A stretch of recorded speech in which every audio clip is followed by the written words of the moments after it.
भक्तजनों, माताओं, बहनों, सादर जय श्री कृष्ण। हमारे YouTube चैनल में आप सभी का बहुत बहुत स्वागत है। मैं हूं आपके साथ आचार्य धर्मेंद्र शास्त्री। आज हम आपको अधिक मास पुरुषोत्तम मास मल मास की संपूर्ण कथा सुनाने जा रहे हैं। कथा प्रारंभ करने के पहले हम आपको बता दें कि कोई भी कथा का जब हम श्रवण करते हैं तो उसको बीच में अधूरा नहीं छोड़ना चाहिए। कथा अंत तक पूरी सुनना चाहिए। कथा प्रारंभ करने के पहले हम आपको अधिक मास पुरुषोत्तम मास की संपूर्ण विधि समझाएंगे। उसके बाद हम आपको अधिक मास पुरुषोत्तम मास का महत्व बताएंगे, इसका महात्म्य बताएंगे और साथ ही यह भी बताएंगे कि अधिक मास पुरुषोत्तम मास में आपको क्या करना चाहिए और क्या नहीं करना चाहिए। प्रत्येक 3 वर्ष में एक अतिरिक्त माह का प्रागट्य होता है जिसे हम अधिक मास, मल मास या पुरुषोत्तम मास के नाम से जानते हैं। प्रत्येक 3 वर्ष के बाद में एक अतिरिक्त महीने का प्रागट्य होता है जिसे हम अधिक मास, मल मास या पुरुषोत्तम माह के नाम से जानते हैं। सनातन धर्म में अधिक मास का बहुत विशेष महत्व है। कहा गया है कि अधिकस्य अधिकम फलम। संपूर्ण भारत की सनातन धर्म की जो जनता है वो पूरे महीने पूजा पाठ, भगवत भक्ति, व्रत, उपवास, जप और योग आदि धार्मिक कार्यों में संलग्न रहती है। धर्म ग्रंथों और पुराणों में अधिक मास की बहुत अधिक महिमा बताई गई है और अन्य महीनों में किए गए कर्म से कहीं अधिक फल इस महीने का प्राप्त होता है। हमारे धर्म ग्रंथों और पुराणों में लिखा हुआ है कि अधिक मास में जो भी पूजा पाठ किए जाए, व्रत किए जाए, जप किए जाए, दान किए जाए और पुण्य कर्म किए जाए वो करोड़ों गुना अधिक फल देने वाले होते हैं। इसी कारण से सभी भक्तजन, माताएं, बहनें अपनी पूरी श्रद्धा और शक्ति के साथ में अधिक मास में भगवान को प्रसन्न करके अपना इहलोक तथा परलोक सुधारने में जुट जाते हैं। अब विचारणीय विषय यह है कि यदि यह महीना इतना अधिक प्रभावशाली है, इतना अधिक पवित्र है, तो यह हर 3 साल में क्यों आता है और किस कारण से इतना अधिक पवित्र माना गया है। इस एक माह को 3 विशिष्ट नामों से क्यों पुकारा जाता है। वशिष्ठ सिद्धांत के अनुसार भारतीय ज्योतिष सनातन कैलेंडर में सूर्य मास और चंद्र मास की गणना की जाती है। अधिक मास चंद्र वर्ष का एक अतिरिक्त भाग है जो हर 32 माह 16 दिन और 8 घटी के अंतर से आता है। इसका प्रागट्य सूर्य वर्ष और चंद्र वर्ष के बीच अंतर का संतुलन बनाने के लिए होता है। भारतीय ज्योतिष गणना पद्धति के अनुसार प्रत्येक सूर्य वर्ष में 365 दिन होते हैं और करीब 6 घंटे होते हैं। वहीं चंद्र वर्ष में 354 दिन माने जाते हैं। दोनों वर्षों के बीच में लगभग 11 दिनों का अंतर होता है जो हर 3 वर्ष में लगभग 1 मास के बराबर हो जाता है। इसी अंतर को पाटने के लिए हर 3 वर्ष में एक चांद्रमास का अस्तित्व आता है जिसे अतिरिक्त होने के कारण अधिक मास का नाम दिया गया है। इस बार 19 वर्ष के बाद में सावन का महीना यानी श्रावण माह अधिक मास रहेगा जो कि 18 जुलाई 2023 मंगलवार से शुरू होगा और 16 अगस्त 2023 बुधवार को अधिक मास का समापन होगा। 29 जुलाई 2023 शनिवार को अधिक मास की पहली कमला एकादशी रहेगी जिसे पुरुषोत्तमी एकादशी के नाम से भी जाना जाता है। वहीं 12 अगस्त 2023 शनिवार को अधिक मास की दूसरी कमला पुरुषोत्तमा एकादशी रहेगी। 1 अगस्त 2023 मंगलवार को पुरुषोत्तमा पूर्णिमा रहेगी। 16 अगस्त 2023 बुधवार को पुरुषोत्तमी अमावस्या रहेगी। अधिक मास के दौरान सभी प्रकार के शुभ एवं मांगलिक कार्यक्रम वर्जित माने जाते हैं। अतिरिक्त माह होने के कारण यह मास मलिन होता है। इसलिए हमारे सनातन धर्म में विशिष्ट व्यक्तिगत संस्कार जैसे नामकरण संस्कार, यज्ञोपवीत संस्कार, विवाह और सामान्य धार्मिक संस्कार जैसे नए घर में प्रवेश करना, नई बहुमूल्य वस्तुओं की खरीदारी करना और अपने गृह उपयोगी कोई भी सामान की खरीदारी करना, नए आभूषण खरीदना, ये वर्जित माने गए हैं। साथ ही विवाह संबंधी कोई भी कार्य इसमें नहीं करना चाहिए। मलिन होने के कारण ही इस मास का नाम मल मास पड़ा और इसका बाद में जो है नाम पुरुषोत्तम मास हुआ है। इसके पीछे कथा आती है। वैसे अधिक मास के पीछे दो प्रकार की कथा हमारे पुराणों में बताई है। दोनों ही कथा हम आपको सुनाएंगे, लेकिन एक बड़ी रोचक कथा है। वो सबसे पहले हम आपको सुना दें कि इस अधिक मास का नाम पुरुषोत्तम मास क्यों हुआ। इस विषय में हमारे पुराणों में जो कथा बताई गई है उसमें लिखा हुआ है कि एक समय की बात है, भारतीय मनुष्यों ने अपनी गणना पद्धति से हर चांद्र मास के एक देवता निर्धारित कर दिए। क्योंकि अधिक मास सूर्य और चंद्रमास के बीच में संतुलन बनाने के लिए प्रकट हुआ है, तो इस अतिरिक्त महीने का अधिपति बनने के लिए कोई भी देवता तैयार नहीं हुए। ऐसे में ऋषि मुनियों ने भगवान विष्णु से आग्रह किया कि वे ही इस मास के भार को अपने ऊपर ले ले और इसके स्वामी बन जाए। भगवान विष्णु ने पहले तो इस मास का स्वामी बनने से इनकार कर दिया, लेकिन बाद में जब अधिक मास को लोगों ने मल मास कहा जाने लगा, लोग इसकी निंदा करने लगे। चहुं और ब्रह्मांड में अधिक मास की निंदा होने लगी और इसे मल मास के नाम से पुकारा जाने लगा। तो यह बड़ा दुखी हुआ और बड़े ही दुखी भाव से भगवान नारायण के पास पहुंच गया और भगवान की शरण में पहुंच करके भगवान को प्रणाम करके कहने लगा कि हे प्रभु, आज मैं अपने प्राणों का परित्याग करना चाहता हूं और मैं आपकी शरण में आया हूं। आप मुझे आज्ञा दे कि मैं अपने प्राणों का परित्याग कर दूं। तब भगवान नारायण ने पूछा कि आखिर क्या बात है जो आप अपने प्राणों को त्याग करना चाहते हैं। तब अधिक मास ने कहा कि इस ब्रह्मांड में जितने भी महीने हैं, तिथि है, वार है, नक्षत्र है, योग है, करण है, सबके कोई न कोई स्वामी है, लेकिन मेरा कोई भी स्वामी नहीं है, मेरा कोई भी अधिपति नहीं है। इस कारण से सभी लोग मुझे अपमानित करते हैं, ईर्ष्या की दृष्टि से देखते हैं, दुर्भावनावश मुझे मलमास के नाम से पुकारते हैं और मेरे लिए अभद्र शब्दों का भी उपयोग करते हैं। इस कारण मैं अपने आप को बहुत अपमानित और घृणित महसूस कर रहा हूं तथा अपने प्राणों का परित्याग करना चाहता हूं। भगवान नारायण ने कहा कि तुम चिंता मत करो और अधिक मास का हाथ थाम लिया। हाथ पकड़ करके गोलोक धाम में भगवान श्री कृष्ण के पास पहुंच गए। वहां पर भगवान श्री कृष्ण मोर मुकुट धारण किए हुए और गोलोक धाम में राधा रानी के साथ में निवास कर रहे थे। जैसे ही गोलोक धाम भगवान नारायण अधिक मास को हाथ पकड़ करके ले जाकर के भगवान कृष्ण के सामने खड़ा कर देते हैं।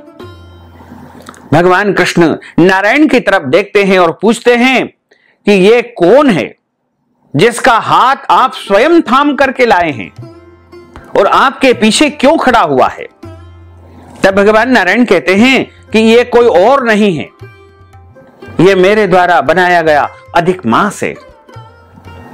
लोग इसकी निंदा करते हैं क्योंकि इसका कोई भी स्वामी नहीं है, इसका कोई भी अधिपति नहीं है। इस कारण सर्वत्र इसकी निंदा होने लगी है। इसका नाम मलमास हो चुका है और ये अपना जीवन अब समाप्त करना चाहता है। तो आप बताइए कि इसके अधिपति किसको बनाए जाए, इसके स्वामी किसको बनाए जाए। तब भगवान श्री कृष्ण कहते हैं कि जिसका हाथ आप स्वयं थाम लेते हैं उसको किसी भी प्रकार की चिंता करने की, संशय करने की, भ्रम करने की, डरने की बिल्कुल भी आवश्यकता नहीं है, क्योंकि जिसको स्वयं नारायण ने अपने अधीन कर रखा है, जिसका हाथ नारायण ने थाम रखा है, उसको किसी प्रकार से डरने की, भयभीत होने की बिल्कुल भी आवश्यकता नहीं होगी।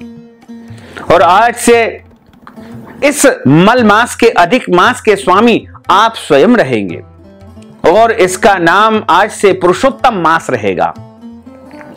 और जिस प्रकार से मेरे अंदर वरदान देने की शक्ति है, मेरे अंदर अपार भक्तों को आशीर्वाद देने की शक्ति है।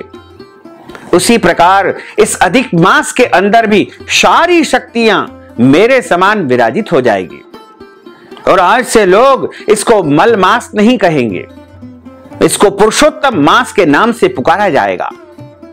और इस महीने भक्त जो भी पूजा पाठ करेंगे, आराधना करेंगे, व्रत करेंगे, जप करेंगे, उपाय करेंगे, उन भक्तों को करोड़ों गुना कहीं अधिक फल इस महीने में प्राप्त होगा।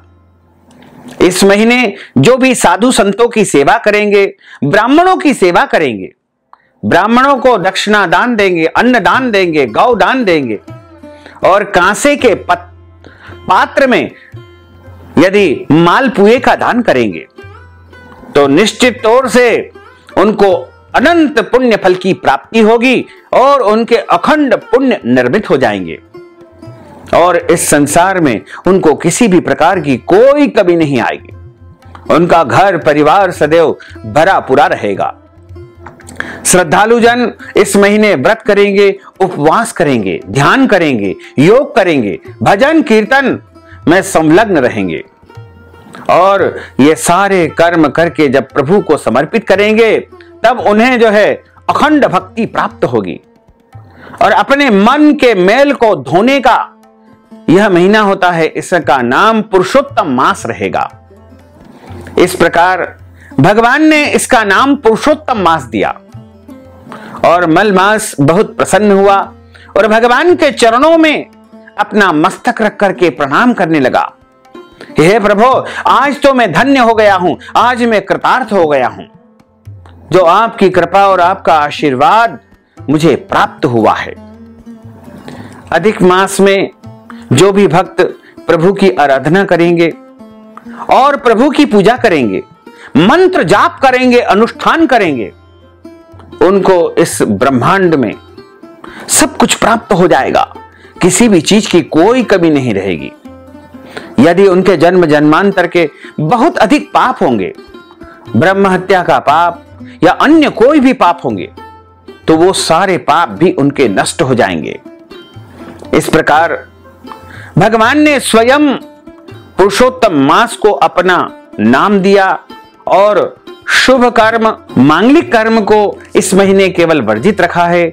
बाकी इस महीने आप पूजन पाठ, आराधना, साधना, उपाय इत्यादि कर सकते हैं। अधिक मास में, पुरुषोत्तम मास में एक समय भोजन किया जाता है। दिन में फलाहार करके शाम को सूर्यास्त के बाद भोजन करने का विधान है। अधिक मास में आपको सुबह जल्दी उठना चाहिए और जल्दी उठ करके सबसे पहले स्नान करना चाहिए। जिस प्रकार कार्तिक के महीने में प्रातःकालीन वेला में ब्रह्म मुहूर्त में स्नान किया जाता है, उसी प्रकार अधिक मास में भी सुबह जल्दी उठ करके ब्रह्म मुहूर्त में स्नान करें। स्नान करके सबसे पहले नित्य का पूजन अर्चन करें, तुलसी माता में जल चढ़ाएं, तुलसी माता का पूजन करें और तुलसी माता के यहां एक शुद्ध घी का दीपक जलाएं। उसके बाद शिवालय में, शिव मंदिर में जाकर के शिव जी का पूजन अर्चन करें और वहां पर भी एक दीपक जलाएं। नदी, तालाब या जलाशय पर जाकर के तीर्थ का पूजन करें और वहां पर भी दीपक जलाएं। पीपल के पेड़ के पास जाकर के उनका पूजन करें और वहां पर भी दीपदान करें। गौशाला में जाकर के गौ माता का पूजन अर्चन करें, गौ माता को घास खिलाएं, गौ माता को रोटी खिलाएं और वहां पर भी एक दीपक का दान करें। उसके बाद खुले आकाश में एक दीपक का दान आपको करना चाहिए, जो समस्त ब्रह्मांड के, त्रिलोकी के देवी देवताओं के निमित्त वह दीपदान रहेगा। इस प्रकार दीपदान का कार्य सुबह सूर्योदय के पहले पहले आपको संपन्न करना चाहिए और शाम को भी सूर्यास्त के बाद आप दीपदान का कर्म संपन्न कर सकते हैं। अधिक मास में, पुरुषोत्तम मास में प्रतिदिन एक कथा का श्रवण करना चाहिए।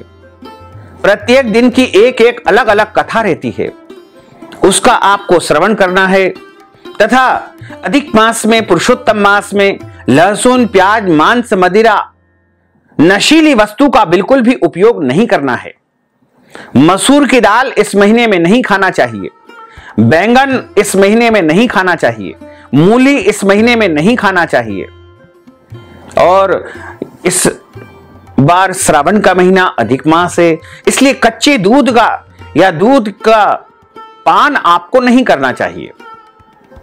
अधिक मास में जितना भी हो सके श्रेष्ठ कर्म करे, पुण्य कर्म करे, अच्छे कर्म करे, क्योंकि यदि आप गलत कर्म करोगे तो वो भी आपको कोटि गुना फल देगा, और अच्छे कर्म करोगे उसका भी करोड़ों गुना आपको फल मिलेगा। इसलिए क्यों न हम इस महीने अच्छे कर्म करें, पुण्य कर्म करें। पुरुषोत्तम मास बहुत ही पुण्य देने वाला महीना है, और यदि पूरे महीने का आप अनुष्ठान करते हैं तो आपको एक समय शुद्ध और सात्विक भोजन करना चाहिए, पृथ्वी पर शयन करना चाहिए। पृथ्वी पर शयन का अर्थ होता है चारपाई को छोड़ करके नीचे जमीन पर गादी या कंबल बिछा करके उसके ऊपर सोना चाहिए। और इस महीने आपको दिन में नहीं सोना चाहिए, और सभी प्रकार से जो है अच्छे कर्म करते हुए पूरा महीना आपको व्यतीत करना चाहिए। कांस्य पात्र में मालपुए रख करके दान करने का बहुत विधान बताया गया है। ऐसा कहा जाता है कि अधिक मास में, पुरुषोत्तम मास में, जो भक्त अपने हाथों से ब्राह्मण को कांसे के बर्तन में 32 मालपुए रख करके किसी भी दिन कभी भी यदि दान करता है तो उसको इस संसार में सभी प्रकार के सुख प्राप्त होते हैं, और अंत समय में उसको गोलोक धाम यानी वैकुंठ धाम की प्राप्ति होती है। अधिक मास पुरुषोत्तम मास में ब्राह्मण को भोजन करवाना चाहिए। यदि संभव हो तो प्रतिदिन एक ब्राह्मण को जरूर भोजन करवाए, और यदि प्रतिदिन आप भोजन नहीं करवा पाते हैं तो जब संभव हो भोजन जरूर करवाए। भोजन नहीं करवा सकते हैं तो आटा, दाल, चावल, सीधा सामग्री दान करें, या फिर भोजन के निमित्त ब्राह्मण को नगद राशि भी आप प्रदान कर सकते हैं। पुरुषोत्तम मास में ब्राह्मण को वस्त्र दान करना चाहिए। पुरुषोत्तम मास में गौदान का बहुत अधिक महत्व है, क्योंकि गौदान सबसे बड़ा दान माना गया है। और यदि आपके अंदर सामर्थ्य है तो आप एक गाय ब्राह्मण को जरूर दान करें। यदि आप गोदान नहीं कर सकते हैं तो गोदान के निमित्त कुछ राशि जो है ब्राह्मण को जरूर देना चाहिए। गौ माता की सेवा करना चाहिए। गौ माता को हरी घास भी इस महीने खिलाना चाहिए। इसके अलावा भूमि दान, यदि आपका सामर्थ्य है तो ब्राह्मण को एक सुंदर घर बना करके आपको दान करना चाहिए। जल पीने के लिए घड़े का दान किया जाता है, या उपयोग करने वाली वस्तु, वाहन इत्यादि भी आप अधिक मास में, पुरुषोत्तम मास में ब्राह्मण को दान करेंगे तो आपको अनंत और अक्षय पुण्य फल की प्राप्ति होगी। अधिक मास के संदर्भ में एक और कथा आती है। उसमें यह बताया गया है कि एक समय की बात है, दैत्यराज हिरण्याक्ष का वध हो चुका था। भगवान ने उसका वध कर दिया था, और उसका जो भाई था हिरण्यकश्यप, वह भगवान नारायण को अपना दुश्मन मान चुका था, अपना शत्रु मान चुका था, और उसके मन में अपने भाई के वध का प्रतिशोध लेने की प्रबल इच्छा थी। इसी इच्छा से उसने एक बार जाकर के कठोर तपस्या की, और कठोर तप करके ब्रह्मा जी को प्रसन्न कर लिया, और ब्रह्मा जी से कहा कि मैं अमर होने का वरदान आपसे प्राप्त करना चाहता हूं। ब्रह्मा जी ने कहा कि हिरण्यकश्यप, इस संसार में जो भी मनुष्य आया है उसको एक न एक दिन मरना ही पड़ेगा। इसलिए सृष्टि के विधान के अनुसार, सृष्टि के नियम के अनुसार मैं तुमको अमरता का वरदान नहीं दे सकता हूं, लेकिन कुछ और मांगो।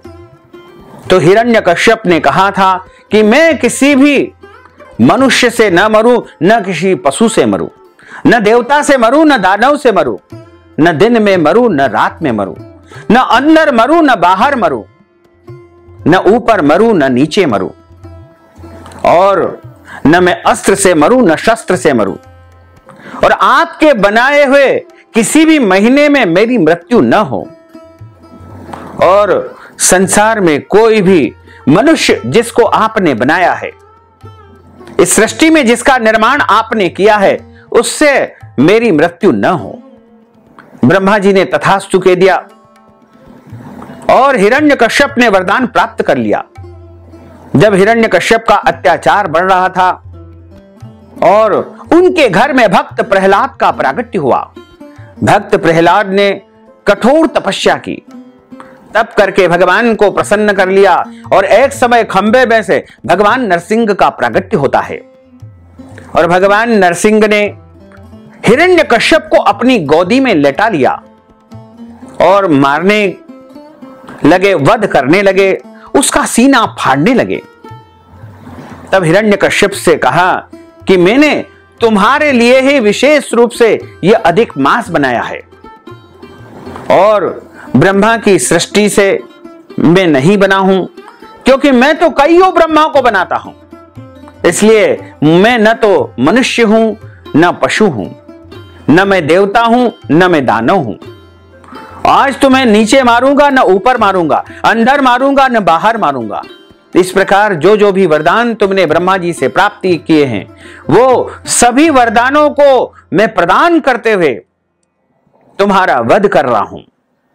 इस प्रकार भगवान ने हिरण्यकश्यप का वध करने के लिए विशेष रूप से एक महीना बनाया और उस महीने का नाम अधिक मास हुआ था। बाद में मल मास और उसके बाद भगवान का वरदान प्राप्त करने के बाद इस महीने का नाम पुरुषोत्तम मास हुआ। पुरुषोत्तम मास में सभी लोग अपनी अपनी श्रद्धा और भक्ति के साथ में भगवान का पूजन तथा अर्चन करते हैं और भगवान की कथाओं का श्रवण करते हैं। अधिक मास में श्रीमद् भागवत कथा का श्रवण आपको करना चाहिए और यदि आपके घर में पितृदोष है तो उसकी शांति के लिए आप अपने घर में पितृ भागवत भी करवा सकते हैं या श्री शिव महापुराण भी अपने घर में करवा सकते हैं या फिर आप अन्य कोई भी पुराण अपने घर में करवा सकते हैं। इसके अलावा इस महीने भजन कीर्तन करना, चूंकि इस बार श्रावण का महीना अधिक मास है, इसलिए श्रावण का महीना भगवान शिव जी का महीना है और अधिक मास के स्वामी भगवान नारायण है। तो इस बार हरिहर मिलन होने जा रहा है और 19 साल के बाद में अधिक मास श्रावण का महीना पड़ा है, तो भगवान नारायण और शिव का मिलन इस महीने होगा और इस महीने आप जो भी दान करोगे, पुण्य करोगे, अच्छे कर्म करोगे, उसका फल दोनों भगवान मिलकर के आपको जल्द ही प्रदान करेंगे और आपके जीवन की समस्त इच्छाएं, मनोकामनाएं अवश्य ही पूर्ण हो जाएगी। तो भक्तजनों, माताओं, बहनों, हमने जो ज्ञानवर्धक जानकारी आपको प्रदान की है उसको आप अधिक से अधिक लोगों को शेयर करिएगा, लाइक करिएगा, कमेंट करिएगा और यदि अभी तक आपने सब्सक्राइब नहीं किया है तो अभी और इसी समय सब्सक्राइब कर लीजिए ताकि इसी प्रकार की ज्ञानवर्धक वीडियो आपको सबसे पहले प्राप्त हो सकेगी। आपको और आपके पूरे परिवार को सादर जय श्री कृष्ण, सादर धन्यवाद।